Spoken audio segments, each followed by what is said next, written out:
mavambahoaka fetra lala mizafimbololona fanjakana mpamono afo no misy eto.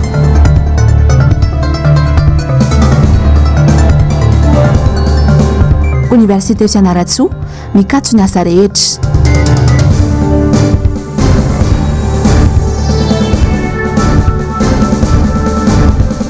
Asa fanendany eto andrenivohitra miroboka hatramin'ny zaza tsy ampitaona. Dia amin'ny kafaliny indray no ianako aminao anatin'izao fotoana ny fampalalam-baovao amin'ity talata fa 20 ny volana septambra ny taona 2024 ity atolotra indray ary ny arahaba omba mpirariny soanao izay manaraka ny MBS amin'izao alina izao manasanao ampitiavana sy ampanazana anaraka ny fotoanany vaovao hatramin'ny farany. Etsika nybona ny vaovao ary izao alina izao dia iza tokoa ny sy mikaikaiky amin'izao fotoana izao manoloana indrindra ny tsy fandriam-pahalemana mitranga eto Antananarivo renivohitra.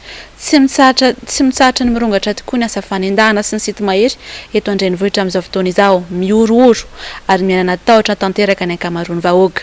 Toy izao indrindra ny fanehoan-kevitra ireo olona sendranay ary teo amin'ny fanadihadiany ny zavandre mahefa sy tahiriny aina. Tao anatin'ny 2 andro monja tsy latsaky ny efatra ny trangana asa fanendahana sy sity mahery niseho ateto andrenivohitra. Tsy mifidy asina ary tsy mifidy fotoana anaovana ny asa ratsy ny ireo olon-dratsy. Saika nahenona fitarainana avokoa ny faritra maro ateto andrenivohitra. Toy izany izao ity ateny Andravangy ity, olona roa no niara ny fanendahana narana vonsidaroka ny alahady alina lasa teo tokony tamin'ny sivora alina.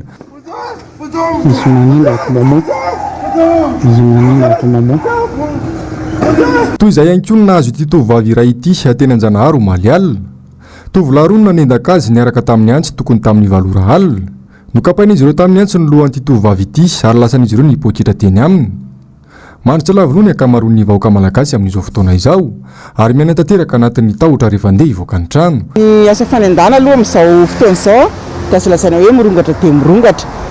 Dia ny ino izany ny vahaolana amin'izany fa ny fandraisan'ny tsirairay andraikitra dia koa ny fanampian'ny ny manam-pahefana izany tahaka ny mpitandro filaminana mba midina ity fotony ity izany fa tena mirongatra mihitsy aloha mirongatra mihitsy tsy fandriam-pahalemana ety ambany tanàna ity. Tena mijery fotsiny izy satria ny antony atody miady amam-bato satria ny mpanendaka amin'izao dia rahantsika mahalala fa tsy mandeha tanam-polo izany izy fa miaraka amin'ny sabatra izy na miaraka amin'ny basy dia izay mahatonga ny olona tsara dia miantso vonjeo ary tsy vitany hoe manendaka fotsiny izy fa tena mandratra mihitsy tsy maintsy miahialy io fa ny nazanajana na tsy maintsy manao ny fiainana andavanandro anao hoe dia miahialy aloha dia mivavaka aloha mba tsy ho tratrany. Ampitaitaina be hoe le amin'ilay fandriam-pahalemana tsy ndramy manontany noho izany tokony misy fandriam-pahalemana hoe anaraka akaiky dia akaiky mihitsy izany fa mijaly daholo ny vahoaka. Ny fiainana efa mafy moa mbola ampian'ny fitaitainana koa. Tena matahotra mihitsy satria ny tena mandeha tsy anana hoe fitaovam-piadiana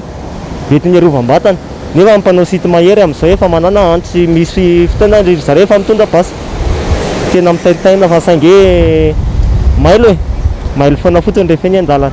Efa tsy mifidy taona ihany koa ny fanaovana asa ratsy eto amintsika. Tovolahy kely iray tsy ampitaona saika nendaka no tratra ny fokon'olona tetsy Andavamamba ny maraina teo. Vao omaly ihany koa no voasambotry ny fokon'olona tetsy 67 hektara ity tovolahy kely sahabo 13 taona ity.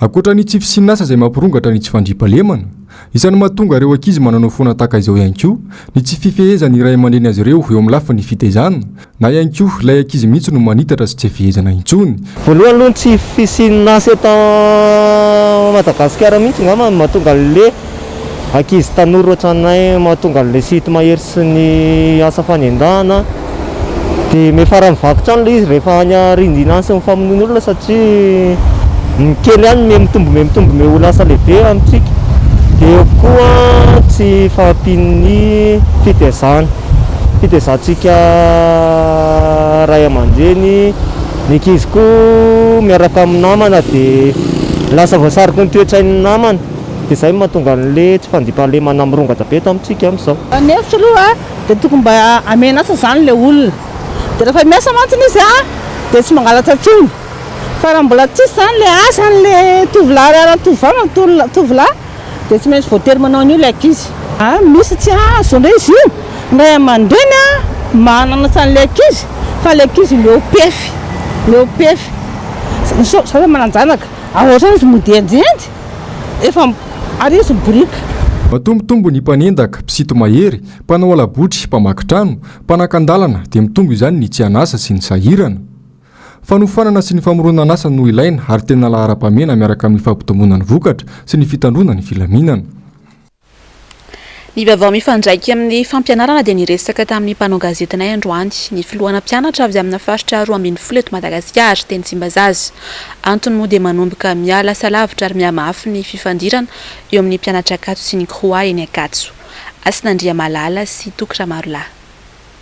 Miamafy hatrany tsy fankazahoana eo amin'ny mpianatra Akatso sy ny Kroa na ny Centre Régional des Œuvres de l'Université d'Antananarivo na ny ivotoerana misana ny trafonenana eny Akatso. Tonga tetsy amin'ny birao fiasany ny talen'ny Kroa mihitsy androany ny solitena ndreo mpianatra avy any amin'ny faritra satria voalaza fa nitsakitsahany ity ivotoerana ity indray ny zoandreto mpianatra ireto. Isy conseil d'administration zany atao rampitso dia sadaikatra zay satria ny mpianatra ny fidinay nalefanay tany zay ny fidinay avy amin'reto faritra 12 reto dia tsy notifie zany hoe tsy voatendry nefa nisy mpianatra sasany voatendry dia sadaikatra zany zay amin'izay zavatra zay fomba fitondrana ohatran'izay satria anjikanay anazy zany ohatran'ny hoe fanavakavahana fanaovana tsinotsinona anay reto satria anatin'ity sata mifeny filankevim-pitantanan'ny Kroaty ny fomba ifidianana n'ireo solotenan'ny mpianatra reo tsy voafaritra mazava ato fa ny teny fotsiny ity statut ity hoe ny organisme concerné amin'ny lieu d'implantation ny Kroa raha ohatra zany izy ho anay étudiant dia hoe zay association régionale zany tokony fidy an'ilay izy anefa tato anatin'ity tsy nazava zany ny mode de scrutin na ny fomba andatsaham-bato tagnatin'izay zavatra zay dia ny association régionale samy nanolotra nyzay eritreretany isolotena anazy zany hoe tany amin'ny faritra hafa zany nanolotra koa izy izay koa nanolotra nyzay eritreretinay fa mahasolotenanay sy voatendry nefa zany le olona eritreretinay fa tokony isolotenanay dia lasa gaga zany fa talen'ny Kroa zany ny fidy zay mpianatra tiany ny fidiny tany fotsiny zany tagnatin'izay zavatra zay anefa ny anatin'ity zavatra ty sisy arijateny misy na hoe andininy mamaritra an'izay hoe azony talen'ny Kroa tendrena na hoe fidina araka n'izay mampetipety anazy le zavatra fa tokony hoe ny mpianatra le nalefan'ny mpianatra zany tokony considérena daholo zany tagnatin'izay. Fitsinjovana ny mpianatra tsy hanavanana na iza no anton'izao fijoroana izao ho iatrany ireto solitena mpianatra ireto. Mahatonga anay zahay président 12 région mitsanga eto mila zavatra équitable zahay. Ny tombotsoan'ny mpianatra no ijoroanay eto fa tsy ny tombotsoanay manokana zahay président région ka mangataka anao zahay tale ataovy manara-penitra le raha amin'ny tokony laona mba tsy hisy ny olana eny amin'ny cité universitaire. Arak'izany dia rahampitso no hotanterahana ny conseil d'administration ao amin'ny Kroa ka andrasana ny toy ny tirara ity.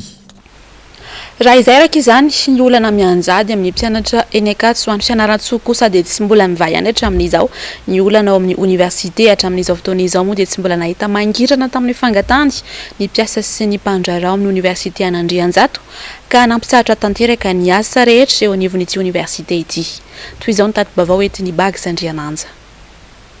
Mikianto tanteraka ny fampandehanan-draharaha eo anivon'ny université ny fianaran-tsoa nanomboka androany araka ny fanambarana izay nambara ny PAT sy ny CSS dia miato ny raha-raha-mpampianarana rehetra eo anivon'ity université n'Andrianjato fianaran-tsoa ity. Andrasana araka izany ny famahana olana avy amin'ny tompon'andraikitra mahefa manoloana ireo fangatahana petraka ireo mpandraharahan'ny université sy ny mpikambana eo anivon'ny CSS. Verevitra ny ray aman-dreny ireo mpianatra izay tokony efa handray fianarana sy karakara ny antota taratasy rehetra mahakasika ny fifaninanana eo anivon'ny ty anjerimanontolo ty ankehitriny.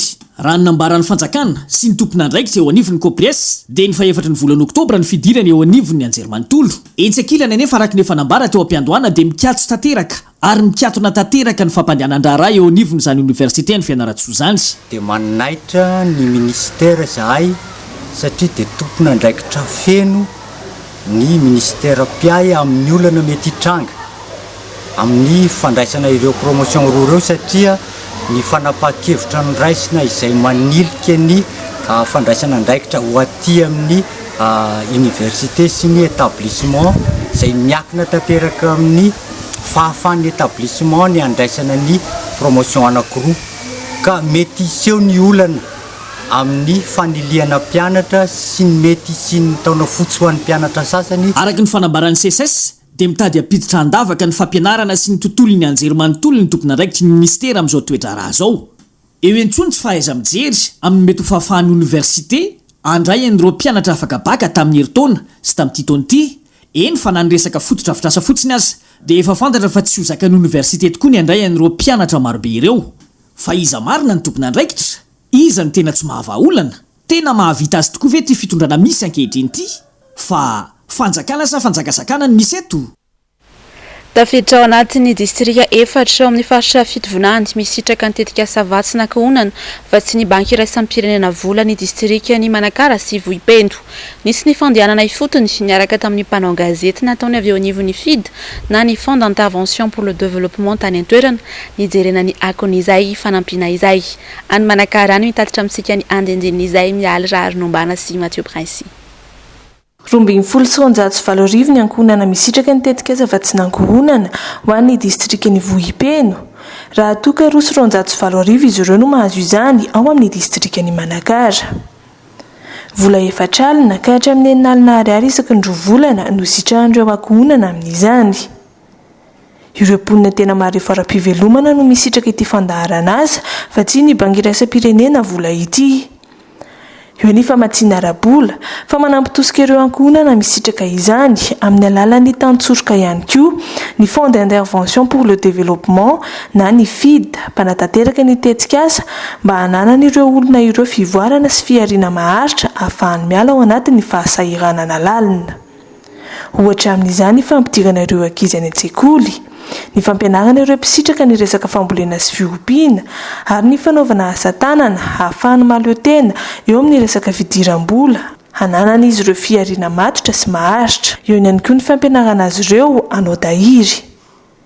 Tsy adinoina ao anatin'izany ny fampivoarana ny mahaolona sy ny fampianarana ireo raim-pianakaviana sy ny renim-pianakaviana ahafahany mitondra ny ankohonany any amin'ny fampivoarana sy ny fandrosoana. Isan'ireo nisitraka izay fanampiana sy tantsorika izay ireto renim-pianakaviana ao amin'ny fokontany Vatomasina Vohipeno ireto, toerana misy ny sehatra mahasoa anatanterahana ny fampianarana sy ny fifampizarana rehetra. Intelopolo ay nandray vasina ankohonana. De klasy de 3e zany ny zanako nanomboako nandraisako vasina ankohonana. Vola azoko tamin'iny zany nandrisako ny zokiny de natongavany amin'ny université zany. De na afaka baka anazy da amin'izao zany ny zokolo zany efa mampianatra fa mandray vola yahy de tsy maintsy miaraka ao zany manao tahiry isonjovana ny hoavin'ny ankizy. Mpiananay taloha zany da ohatrohatra mivarobarotra magnano mofo satria sahirana ny aigna taloha ma da lapanina pisiny tony FID nagnome volany pisitriky mivasina ankohonana tony zany mba ohatrohatra na tombosoa zany na vita WC miompy madio gnaigna la tema efa manakara-panondro sy ny kopiny zaza mianatry da zay zany ny tombosoa da mba mivoatra zany gnaigna zao madio. 7 volagna iahy nianatra zay mbola sy nianatra mihitsy ka nova zany iaho zao satria iaho teo zany tena sy nahay na a na o na i na e na iaho zao zany de efa haiko zany magnavaka an'io zana soratra sy nireny soratra. Efa misy zany ny zanako avy nianatra agny sekoly mampitondra taratasy na kahe soniavina hoe ty mama izy ny kaheko soniavina de efa haiko zany misoniana azy zao. Iaho te samba kain'olo koa ndre da misy zany taratasy egny andalagna egny na egny amin'ny plaque egny zany mba haiko zany magnavaka anazy. Misy ny fifantenana sy ny fipetrapetraky ny FID amin'ireo olona misitraka nyty fandaharana asa ity. Anisan'izany ohatra ny fahatapahan'ny fanampiana raha vao manapaka amin'ny fianarana ny zaza misitraka ny vatsy. Nanomboana azy io dia tao amina district Anakitsikoly anovo fahalalana sy hampivoatra ny fiainana. Ny tanina koa zany ny resaka fahasalamana tao anatin'ny tetikasa miainga tany amin'ny zaza madinika aloha le izy dia ny fampivoarana n'le zaza fampivelarana n'le zaza dia ny mbola any am-boka mandra-pahatonga azy lehibe. tsy adiny koa nefa mifandrindrana fiaina fianakaviana amin'ny resaka fandrindrana fiterahana izay miteraka ny faharefony ny tokantrano tsirairay. Nomena vola izy ireo, tsy nomena fotsiny fa nomena tosika koa ahay hitahiry ary indrindraindrindra ahay ampivelatra ny sehampivelomany sy ny seham-pamokarana. 5 taona moa ny faharetan'ity tetikasa ity ary farana amin'ny volana martsa 2024 izany ho an'ny distrikan'ny Vohipeno. Faritra 7 misitraka ny fandaharana savatsinankohonana manerana ny Madagasikara izay ahitana ankohonana marefo 305 alina. Trano fonenan'ny mpianatra miisa 2 amin'ny Universitény Manday Toliara no maiky lasy ny sondraisina intsony omaly. Levony avy tao avokoa ny entana rehetra, ny ampy ny tahirikevitra rehetra no manana ny fahazoana ny maripahaizana master. Raha ny vaovao dia vokatra ny tsy fahatomobana ny herinaratra no nitarika ny fipoahana ka nampirehetra ny trano. Ny fandrimbona namony ny afy ny olona teny amin'ny manodidina saingy tsy voafehy izany noho ny alavilan'ny rano. Marina mofa trano ivelan'ny blok 340 ny tranon'ny mpianatra Maireto. Ny vaovaon'ny fifamoivoizana dia mpitondra motoskotera iray no matitra rano vokatry ny lozam-pifamoivoizana niseho tetsy Ambohimanamboly io maraina io tokony tamin'ny fitoran-tany. Moto iray avy any Ankadindratombo ity tradoza ity nifandona tamina sprinter iray avy any Ambohimanamboly ka mateny eo no ny fifandonana mafy teo amin'ny rodonta. Raha ny fitantarany nanatry maso nanatrika ny loza dia nisongina fiara ity moto ity ary tsy afaka ka izao nifanetra tamin'ny sprinter izao. Ny vaovao mahakasika ny asa fanaovan-gazety dia namoaka fanambarana ny ilotsery na ny ivitoeram-pandalinana momba ny serasera androanty voaresaka tao anatin'ity fanambarana ity moa ny mahakasika ny tontolon'ny asa fanaovan-gazety ankehitriny. Ando Miaratina sy Andra Kotomalala. No marina androany fa 20 ny volana septambra 2024 ny andro iraisam-pirenena ho an'ny zo isitraka torohay sy vaovao. Zo afantatra fanorenana tsaratsara kokoa amin'ny alalan'ny fahazoana misitraka torohay sy vaovao, io no teny filamatry ny UNESCO amin'ny ity taona ity, enti manamarika ny andro iraisam-pirenena ho an'ny torohay sy ny vaovao.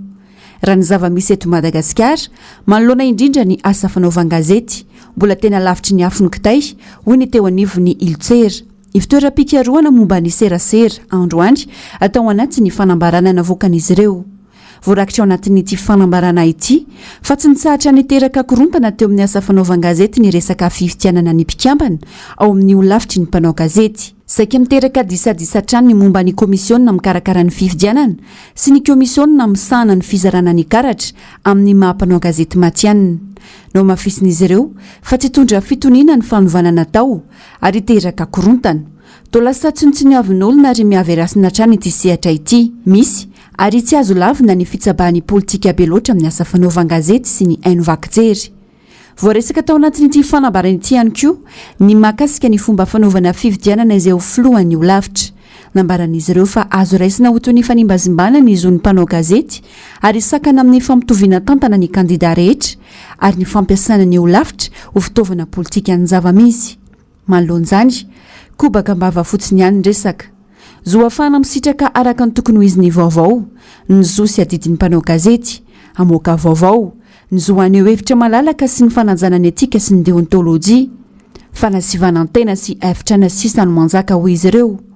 Meloan'izy ireo araka izany fanaovana ny olo-pirenena ho toy ny ombo mijery flora fotsiny, manoloana izany foaram-pe fiaran-tserasera izany.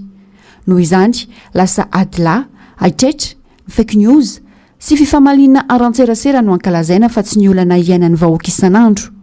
Manainga ny mpisehatra rehetra amin'ny politika sy ny haino vakijery araka izany izy ireo, aneo fahamendrena kokoa ao anatin'ny fananjana ny etika ny serasera sy ny fampitam-baovao.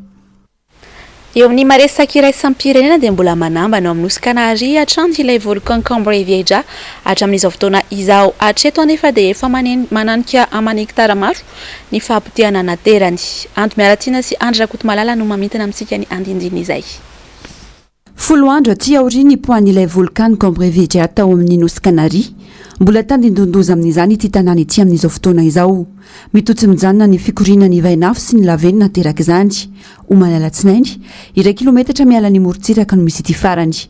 Any amin'ny morontsiraka atsimo, faritra maro no tsy maintsy ara-maso akaiky. Hatreto aloha, ity ny fipoahana lehibe indrindra hatramin'ny taona 770 tato amin'ny Tsinosy ity. Tsy mbola nisy kosa nefa ireo namony ainy vokatra izany, saingy niteraka fahasimbana foto-dravitra sagoavana tao an-toerana izany. Raha ny vaovao farany avy amin'ny rafitra manokana misahana ny ara-jeografia ao an-toerana dia efa mananika hatrany amin'ny 120 ireo trano simba vokatry ny fipoahana. Nanimba velarantany hatrany amin'ny 4,709 hektara kosa ny lavenina avy tamin'ity volkano ity, ka velarantany 200 hektara mahery tany hoandry izay fambolena akondro. Fototra iray lehibe mampiroborobo ny toe-karena an-toerana no voakasika sy simba vokatra izany, ary lalana mahery ny 7 kilometatra no sarona tanteraka. Raha ny taremarika hatrany ponina 9,000 amin'ny 5,9 alina mono amin'ny nosy-kanarino tsy maintsy nafindra toerana ka nandao ny tranony. Nambariny tompona ndraikitra fa mila mitandrina tranony rehetra atahorana ho izy ireo ny mety sy ny pozina raha mahazo ny ranomasina ity vainafo ateraky ny volkano ity.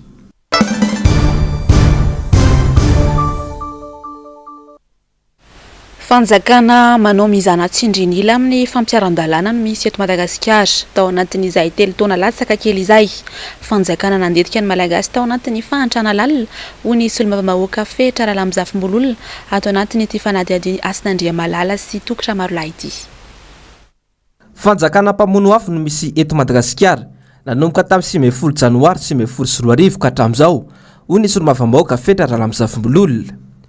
Taletanty fanjakana andrajoelina ity mantsy manodina saim-bahoaka amin'ny fampanantenana bokaty sy ny famoronana tranga na ilay antsoina hoe diversion.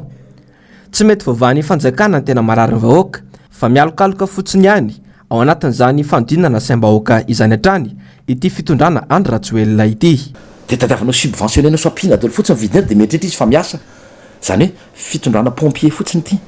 Le mamono afo no ataony fa tsy hoe ahoana ny ialana amin'izay hoe sanatria sy ny firetana fa tsy hoe avelanao irehatra le izy dia tondrahanao rano dia maty. Zay zany le karazana fomba fitantanana ataondreo ary tsy ho tafavoaka amin'izao reo, tsy ho tafavoaka amin'izao zany vahoaka malagasy zany araka ndreka tsy mazava le izy. Ao anatin'izany ihany koa ny resaka hoe tantandalana sy resaka lalàna ny feny teti-bola efa mandika lalàna nge le fitondram-panjakana akoatra ny lalàna hoe fitantanana sy politika raha toekany hoe efa dikainy lalàna resaka ara-pitsarana fisaraha-pahefana mbola dikainy satria resaka ny betsaka mampanantena zavatra izy androany tsy maintsy voavaha amin'izao sy zao io. Mampanantena izy fidina anatin'ny 3 andro ny vidinetana tsy isy tanteraka zany. Mampanantena izy fa izao avoaka marina makasika ny raharaha 3,70 kilaona volamena. Aizy zany amin'izao tsika miteny zao. Aizy ireny satro-boninahitry ny mpanjaka ireny. Aizy ny resaka hoe fidina ny vidinetana. Aizy ny resaka be dia be hoe resaka digitalisation any amin'ny fokotany. Aizy tsy misy tanteraka ny 7 isan-jato mahery ny zavatra nampanantena iny. Tsy misy porofoy aminay ny mifanohatra amin'izay fa tsy hoe mitatatata amin'ny teniteny foana izay mpanohatra fa solotena amin'ny vahoaka koa izay. Tsy misy tanteraka reny 7 isan-jato mahery ny nampanantena anareo fa ny zavatra tsy ilain'ny vahoaka ambonin'izay ara ny tanterana hoe teleferika hoe colisée hoe kianja mibarea hoe isan-karazany kianja manara-penitra hoe asa 720 zany ny tanterahany fa ny tena voasoratra tanaty teti-bola tsy misy tanterahany reo fitondrany zao. Dia ny fanimbana indray ny fiarin'ny malagasy sy ny tatsary ny orinasa malagasy akoatra ny fanakatonana orinasa zay hoe namokatra lafarinina, namokatra ronono, namokatra ppn reny ny sombany mipotena satria malagasy dia imposena sy fixen'ny fanjakana ny vidinetana. Tsika nge tsy any amin'ny tany le économie planifiée taloha tamin'ny andron'ny communisme reny fa tsika efa fifananana no mamaritra ny vidinetana zay le izy ka rehefa tsy hay dia ajanony. Tsara moa ny manamarika fa tsy voananomboka tamin'ny taona 2024 no mpanjaka ny fampanantenana tsy misy ny mpitondra ankehitriny fa efa nanomboka tamin'ny taona 2024 ary efa tamin'izany fotoana izany no efa nanjaka ny famonoana afo nataony ka izao tohizany hatramin'ny androany izao.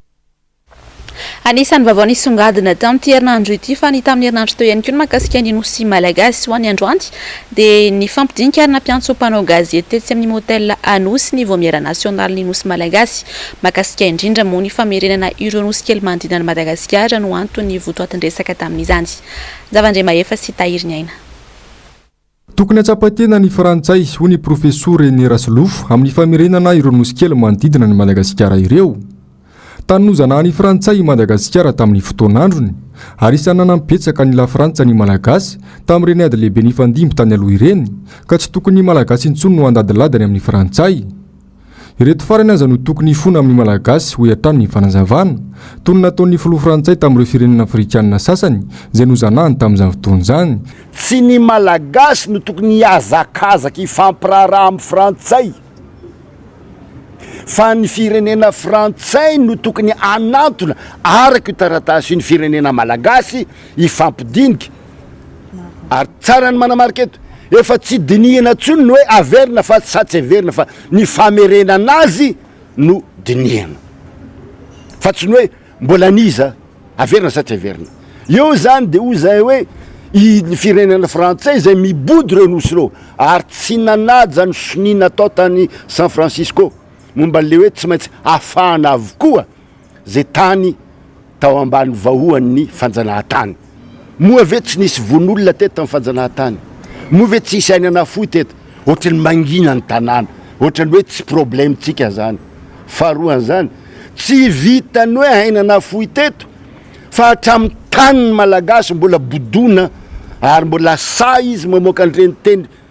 aloha de ahitsika avy hatrany hoe teny fiantsina no andraisan'ny malagasy ny hoe ici c'est la France amaly ny malagasy amindreo nosy malagasy reo dia ny sainam-pirenena malagasy ihany no tokony iofaofa eo ny andro iverenandreo nosy malagasy reo amin'ny firenena malagasy amin'ny tany-pirenena Madagasikara dia azo everina fa izay vo tena andro ny fahaleovatena feno amin'ity firenena malalatsika te noho izany tsika tsy anaiky tsy maintsy amafisina ny fitakina zay ny votoatony zao afatra zao raha tsy aivina dia efa nisy ny tolo-dalàna napetraka ireto fikambanana ireto teny amin'ny antenimerandolona mikasika ny fitakina ireo nosy malagasy ireo isan'ny voasoratra ao anatin'izany ny famerenana amin'ny teny malagasy nanarandreo nosy malagasy ireo averina amin'ny anarany amin'ny teny malagasy ireo nosy ireo zay ny voalohany ary ampidirina amin'ny saritanin'ny Madagasikara malahelo amin'ny teny amintsika fa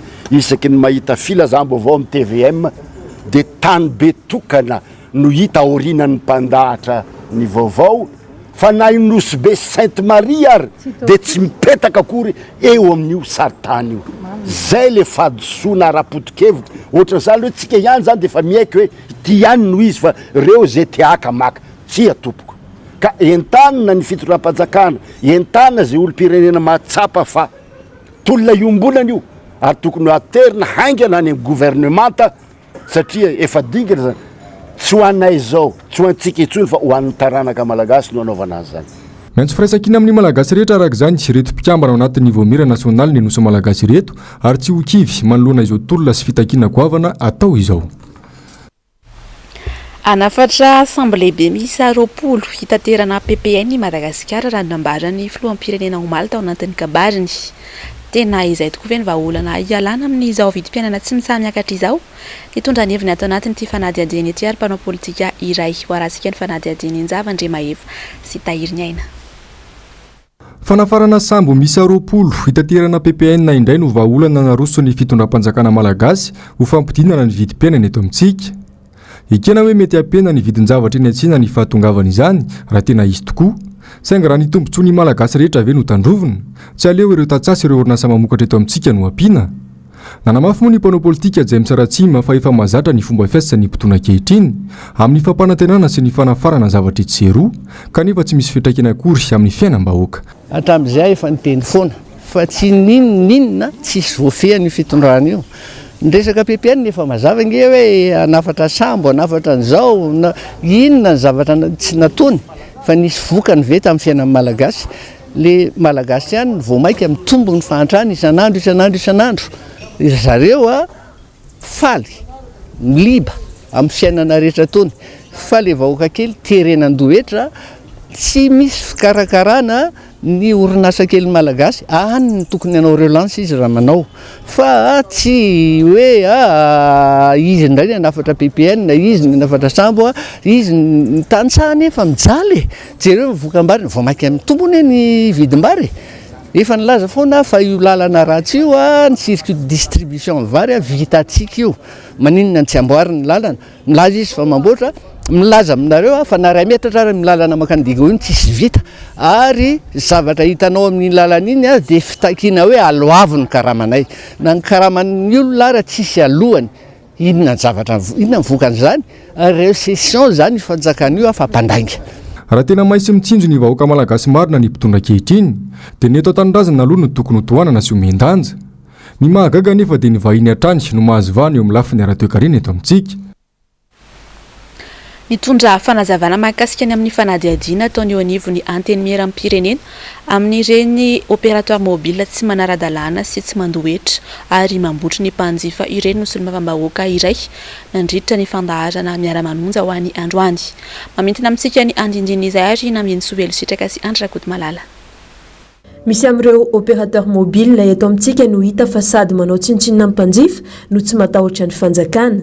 Raha ny mikasika ny tolotra ho an'ny mpanjifa izao dia efa be loatra ireo fitarainana voaray manginy fotsiny ireo mpanjifa any ambanivohitra. Nisy anefa ny fifanarahana natao tamin'ireo opérateur mobile ireo tsy voahaja izany hatreto. Misy amin'ireo orinasa ireo ihany koa no tsy nahalo ny hetra nandritra ny taona amin'ny fanjakana izay mitentina araka amin'ny 90 miliara ariary kanefa dia mbola misokatra hatramin'izao ary tsy mbola nisy ny sazonambara ho an'izany orinasa izany. Ka rehefa tsy atahorany le vahoaka tsy atahorany le fanjakana dia le vahoaka koa zany makaiza le vahoaka le ohatra anao misy amin'ireo opérateur areo ane no ananany fanjakana impôt 91 milliards d'ariary 91 milliards d'ariary 91 milliards d'ariary tsy nalohany dia eritrereto hoe raha orinasa anankiray akoatran'io zany tsy mandoha an'izany volo zany na orinasa hafa dia samy fanjakana veno amela amin'izao fotsiny tsy efa nataony nanaovany redressement fiscal na tonga dia efa nakato le orinasa nefa misy an'izany reo 91 milliards d'ariary tsy nalohany grave zany tena enjana be dia treto amin'izany hoe raha vadika mety etra 4 taona zay eo amin'ny enitaona eo angamba zay zany no tsy nalohany io opérateur téléphonie mobile. Tsy misy ny mangarahara amin'ny resaka fifandraisan-davitra eto amintsika. Misy ny fanadihadiana izay efa tanterahan'ny voamera misahana izany eo nivony anteny miera-pirenena raha ny fanazavana. Ary izy zany dia tena miseho tompo mihitsy ny fantany hoe fantatra zao zany rehefa miteny dia tonga dia fantany hoe zay indray zany fa dia tsy maninona mihitsy ny mahasolo-bavamboaka ny tena mitondra ny problème mavoaka dia tsy maintsy tenenina zany tsy tenenina tsony ny resaka couverture mais ao anatin'ny cahier de charge dia miteny hoe fenonareo Madagasikara amin'ny resaka communication resaka réseau fa misy réseau ane tsy maty lazaina hoe misy 4G na 2G aza tsy fenao koroko ary ny tena mandreraka mihitsy dia zao les droits d'assise nangatahana tao amin'ny assemblée les droits amin'ny droit amin'ny communication zany nangatandrareo mba hoe atao 8% dia nekena le zavatra fa le qualité an'le zany hoe fitsinjovana amin'ny vahoaka zany ho andretrarehetra tsy misy dia mahitreto amin'izany hoe zany ve dia azo ekena nefa tadio tsara fa ataoko hoe ny vahoaka mampiasa ny telefôny io zany dia presque manodolo fa atao hoe ny ankizy kely hoe mbola tsy afaka hitondran'io zay ngambany tsy manana fa raha mpianatra ny mpiasa sina dia manana an'io daholo ary mampiasa an'io Telma Orange Airtel Blue Line mampiasa an'izany daholo fa dia tena manahirana mihitsy ny ataontika adidinay no mitena an'io ary fantarina nareo vahoaka hoe zany ane mifandeha an'io ary mivola be raisiny amin'io droit d'assise io sy mivola tokony impôt tokony alohana ho amin'ny fanjakana dia tsy alohany dia mijery fotsiny le fanjakana hoe misy an'izany mbola betsaka ireo raha ratsy mandeha araka ny tokony ho izy izay hodindra fanjakana tsy hita ve samy ray tsokombakomba aminy. Dia ofitina aminao ato anatin'ity fanadihadiana farany ity kosa ny teboka nisy songadina tao anatin'ny fandaharana dinika izay nirahana tamin'ny Mahery Manandafy mpamakafaka politika any Miaratiana sy Andrakody Malala. Kapokan'ity fitondranyity mihitsy ny manilika ny fahadisoany any amin'ny hafa. Saika mpanohitra foana moa no tena voakasika izany raha nambarany mpamakafaka politika Mahery Manandafy. To tsy tantaratra amin'ny mpitondra mihitsy ny finiavana metraky ny fampihavanana to fampisaraham-bazana indray aza no ataony. Izy veloha tia metraka an'izany fampihavanana izany eo fotsiny ny zavatra tena mampahagaga satria raha ny tena hitako ny zavatra hita amin'ny politika amin'izao nge ohatra ny tena politika hoe ny tena politika de communication amin'izao dia efa niandrehana ny Ravalomanina izay efa tsy teo tsony efa 10 taona lasa efa tena me 10 taona lasa zay nge zao ny zava-misy vao misy zavatra dia raha Ravalomanina natinanao an'izao dia rehefa nanao an'iny ve raha valomanina dia mampadio any zavatra ataonao zany ka zay misy tatano tsara le firenena dia tsy mila mamoroporona zavatra fa dia anao atsanga tsy amanorana rehetrarehetra ry dia ay satria raha valy nanao an'izao entsikinjehana fahatany eo tsisy zany resaka fampihavanana zany amin'izao fotoan'izao amin'ny kranisy zany zany nanoana an'io voalohany tsy haiko aloha fa dia io moa zany ministre ny communication ngeny anany gouvernement reny zany fitaratra atao reny reny mitondra amin'ny politika dia bon nareo mahita azy hoe reny zany ny zava-bitany tsarasaratsy aloha ny vahoaka ny tsara fa ngava ny tsoatran'io nykotany président ny république io raha ohatra ka mba nandala n'izany zavatra zany izy hoe président ny république manao discours à la nation lozana manimba olona ry ny zavatra ataony non tsy amiko zany tsy mandala sy dikany aminy ve le izy ireo ny zavatra ataony hatramy mampisara-bazana dia hoe rehefa sepotsepotra vany izy dia hoe atambatra amin'ny bary ty lasa resy lavandraiko tsy hita hoe ahoana nanaovana azy ankoatra io lafiny-zavatra maro no voaresaka sy nitondrany ity mpamakafaka politika ity fanazavana atao anatiny ity fandarana manokana ity isan'izany ohatra ny mahakasika ny fonds souverain ny fomba fitantanana ny raha ram-pirenena ny mahakasika ny tetikasa atao ny fitondram-panjakana sy ny maro hafa tapitra ny fampalalamba vao izy ao alina izao ankasitrahako ianao nanaraka izany hatramin'ny farany hoaranao rehefa avy eo ny fandarana global news aorian'izay kosa ny ahoana marina arahana amin'ny germano menjanahary aoriany ahoana marina kosa indray ary dia ny oronan-tsary mitondra ny lohan'ny teny hoe safe house no arahantsika rehefa avy eo mametraka ny veloma mandra-pitafa ao amin'ny rampitso indray ary